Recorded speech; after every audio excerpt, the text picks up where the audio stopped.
Hello students, स्वागत है आपका हमारे यूट्यूब चैनल में। और पिछली वीडियो में हम आपके साथ लेकर आए थे हमारे फर्स्ट चैप्टर यानी लेटर टू गॉड के मल्टीपल चॉइस क्वेश्चन और एक्सट्रैक्ट। और इस वीडियो में हम उसकी फर्दर पोएम यानी डस्ट ऑफ स्नो और फायर एंड आइस के मल्टीपल चॉइस क्वेश्चन और एक्सट्रैक्ट लेकर आए हैं। चलिए लेट्स सॉल्व इट। तो आपको मैंने डस्ट ऑफ स्नो पोएम में पढ़ाया था कि हमारे poet Robert Frost who was in a sad mood, जो काफी दुखी थे, and he was standing under the hemlock tree। वो एक hemlock tree के नीचे खड़े हो जाते हैं। suddenly a crow came, अचानक से कौवा आता है, sat on the tree, पेड़ के ऊपर बैठता है। पेड़ में हल्का सा मूवमेंट होता है और मैंने आपको बताया था hemlock tree एक poisonous tree है ना। पेड़ में मूवमेंट होता है तो उसके ऊपर जो डस्ट ऑफ स्नो, बर्फ के कण थे, फेल ऑन द पोइट, वो हमारे कवि के ऊपर गिरते हैं। एंड हिज मूड चेंज्ड, उनका मूड एकदम चेंज हो जाता है। And his mood became from sad to happy, उनका मूड पहले सैड था वो हैप्पी में चेंज हो जाता है। तो ये वीडियो मैंने आपके साथ डिस्कस ऑलरेडी कर चुका हूं। अगर आपको ये वीडियो कंप्लीटली देखनी है तो आप अब हमारे डिस्क्रिप्शन बॉक्स में जाके लिंक दी हुई है, उसको आप देख लीजिए। चलिए, तो फर्स्ट क्वेश्चन है डस्ट ऑफ स्नो पोयम के पोइट कौन है। सबसे पहले आपको यही बताना है कि जो हमारी पोयम है डस्ट ऑफ स्नो, उस डस्ट ऑफ स्नो पोयम के पोइट कौन है। तो बताइए आप जी। डस्ट ऑफ स्नो पोयम के पोइट कौन है? Robert Frost. तो हमारी ये दोनों पोयम जो है डस्ट ऑफ स्नो और फायर एंड आइस, इन दोनों पोयम्स के जो पोइट है वो कौन है बेटा? Robert Frost. आगे आइए, what did the crow shake on the poet. हमारे क्रो ने, हमारे कौवे ने पोइट के ऊपर क्या चीज गिराई थी? बताओ क्या गिराया था? डस्ट ऑफ सॉइल, मिट्टी के कण, डस्ट ऑफ स्नो, बर्फ के कण, डस्ट ऑफ ट्री, पेड़ के कण, डस्ट ऑफ ऐश, राख के कण। तो क्या गिराया था बेटा? डस्ट ऑफ स्नो यानी बर्फ के कण गिराए थे। आगे बढ़ो, वेयर वॉज द क्रो। इस पोयम में हमारा क्रो कहां पर बैठा हुआ था? पीपल ट्री पे, हैमलॉक ट्री पे, देवदार सड़ार पे या बनियान ट्री पे। तो आपको पता है कि जो हमारा क्रो था, कौवा, वो कहां पर बैठा था? Hemlock tree. चलिए, हैमलॉक ट्री एक कैसा पेड़ है बेटा? ये पॉइजनस ट्री है। कैसा पेड़ है? पॉइजनस पेड़ है। The dust of snow affected the poet by. Dust of snow ने हमारे पोइट को अफेक्ट किया था। कैसे अफेक्ट किया था बताओ? मेकिंग हिम सुपीरियर, उनको सुपीरियर, सर्वोच्च फील करा के। मेकिंग हिम एनर्जेटिक, उनको एनर्जेटिक फील करा के। या चेंजिंग हिज मूड, उनके मूड को चेंज करके। या नन ऑफ दीज। तो बताइए करेक्ट आंसर क्या है? Changing his mood. हमारे पोइट ने, हमारे डस्ट ऑफ स्नो ने हमारे पोइट का मूड चेंज कर दिया था। ओके, आगे बढ़ते हैं। Where was the crow sitting. तो हमारा जो कौवा था वो कहां पर बैठा हुआ था? तो अभी आपको पूछा गया था कहां पर बैठा हुआ था? On a hemlock tree. अगला, what has changed the poet saved in the poem dust of snow. यानी डस्ट ऑफ स्नो पोएम में जो हमारे पोएट है उनकी क्या चीज को सेव किया गया था? उनकी किताबों को बचाया गया, उनके मनी पैसे को बचाया गया, उनकी कहानियों को बचाया गया, या some part of the day, उनका वो दिन का कुछ हिस्सा that he was about to destroyed, जिसको वो बर्बाद करने वाले थे, वो बचाया गया। तो करेक्ट आंसर इज ए। तो आप आंसर देख सकते हैं। First Robert Frost, dust of snow, hemlock tree, उनका मूड चेंज हुआ, मूड चेंज हुआ। कहां बैठा था? हैमलॉक ट्री पर, है ना। तो ये सारी चीजें आप देख सकते हैं। आगे हम एक्सट्रैक्ट की तरफ बढ़ते हैं। तो डस्ट ऑफ स्नो में ये कुछ लाइंस हैं, मैं एक बार लाइन पढ़ता हूं। वैसे ये lines I have already discussed with you, but फिर भी आप देख लो।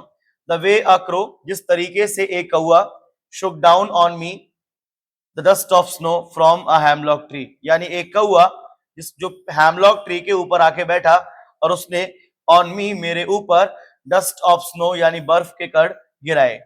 Has given my heart a change of mood and saved some part of a day I had dude.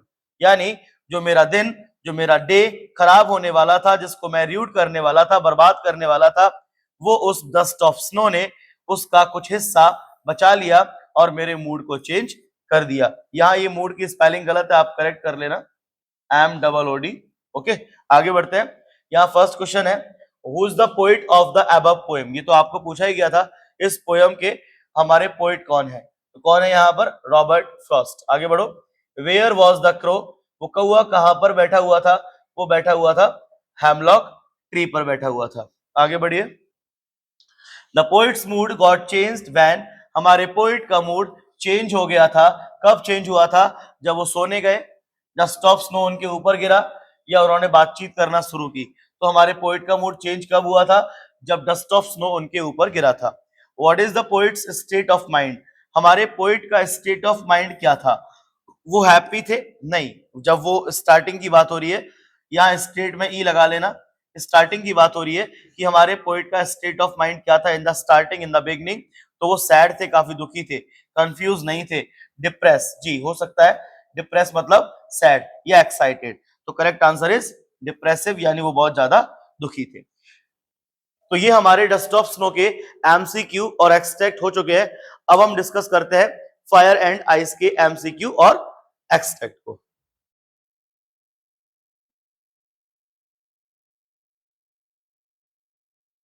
चलिए, ओके, तो let's start. Fire and ice के सबसे पहला multiple choice question है कि फायर एंड आइस के ये पोयम किसने लिखी है, who has written the poem. तो मैंने आपको बताया था अभी कि फायर एंड आइस और डस्ट ऑफ स्नो पोयम दोनों के पोइट कौन है? Robert Frost. चलिए, रॉबर्ट फ्रॉस्ट का कंप्लीट नेम क्या है, आप मुझे कमेंट बॉक्स में कमेंट करके बताइए। आगे, what does ice symbolise in the poem fire and ice. Fire and ice poem में हमारा जो आइस वर्ड है वो किसको सिंबलाइज करता है? तो मैंने आपको ये बताया था कि इस पोयम में फायर एंड आइस में हमारे पोइट बोलते हैं कि ये जो दुनिया है, ये दुनिया दो तरीके से खत्म होगी।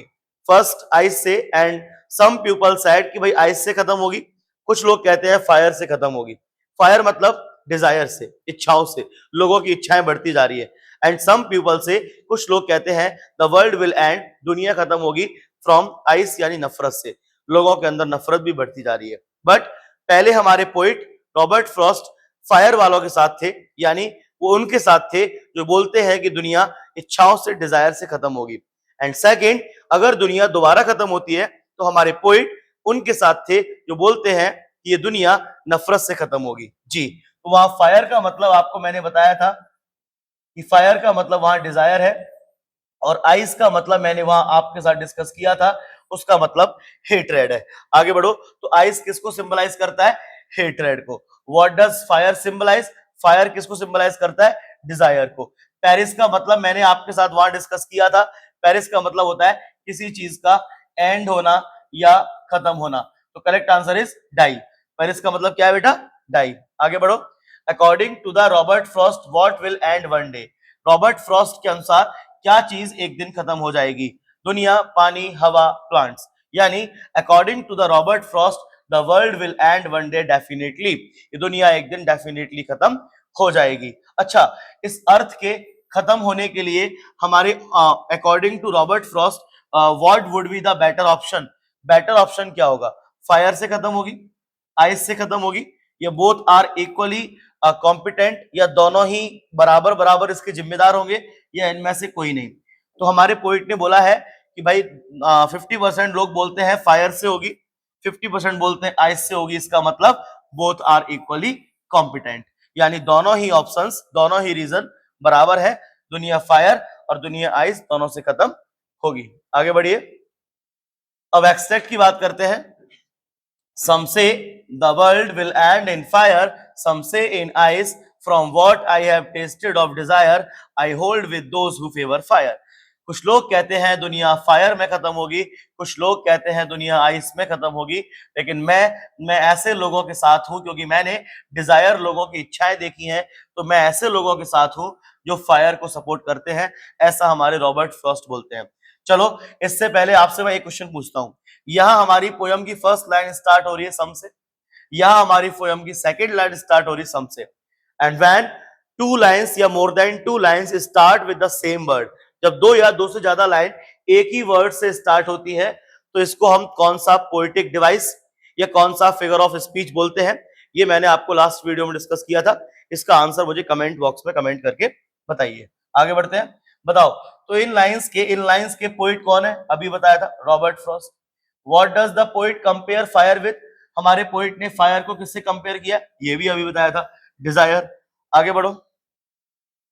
With whom does the poet want to stay, हमारे पोइट कौन से लोगों के साथ स्टे करना चाहते हैं। तो देखो यहां पर दिया गया है हमारे पोइट उन लोगों के साथ स्टे करते हैं जो फेवर फायर, जो फायर को सपोर्ट करते हैं। तो यहां पर आंसर हो जाएगा दोज हु फेवर फायर। आगे बढ़ो। इसके बाद सेकंड एक्सट्रैक्ट है, लेकिन इफ इट मतलब बेटा वर्ल्ड होता है, लेकिन अगर ये दुनिया को पेरिस ट्वाइस 2 बार खत्म होना पड़ा तो I think I know enough of hate, तो मैंने लोगों के अंदर नफरत भी बहुत देखी है, और ये नफरत जो है ना, ये आइस मतलब नफरत, वो इस दुनिया को डिस्ट्रक्ट यानी बर्बाद करने के लिए वुड सफाइस माने सफिशिएंट होगी। सफाइस का मतलब क्या है? सफिशिएंट। आगे बढ़ो। From which poem have these lines been taken, ये लाइन कौन सी पोयम से ली गई है? तो इस पोयम का नाम क्या है? Fire and ice. ओके, यहाँ पर पेरिस का दोबारा मीनिंग पूछा गया है, तो ये तो आपको पता ही है, अभी बताया था डाई। अब मैं आपसे पूछता हूं सफाइस का मतलब क्या है? आप बताएंगे क्या सफाइस का मतलब है? सर सफिशिएंट, याद रखोगे। पेरिस का मतलब डाई। अब आप बताओ यहां पर इट वर्ड को किसके लिए रेफर किया गया है? तो इट वर्ड को रेफर किया गया है यहाँ वर्ल्ड के लिए। किसके लिए बेटा? वर्ल्ड के लिए। क्लियर है? हो जाएगा। थर्ड क्वेश्चन देखो, who is the poem, who is the poet, है ना, पोयम नहीं, who is the poet of these lines, in lines के पोइट कौन है बताइए? इन लाइन्स के पोइट है हमारे रॉबर्ट फ्रॉस्ट। तो ये आपके साथ मैंने डस्ट ऑफ स्नो और फायर एंड आइस के कुछ एमसीक्यू और एक्सट्रैक्ट डिस्कस किए। अगर आपको ये वीडियो अच्छी लगी है तो then please share this video to your friends. इस वीडियो को ज्यादा से ज्यादा शेयर करिए ताकि भाई मुझे भी कुछ आउटपुट दिखे, मुझे भी कुछ आउटपुट मिले और मैं आपके लिए ऐसी वीडियो आगे लाता रहूं। धन्यवाद।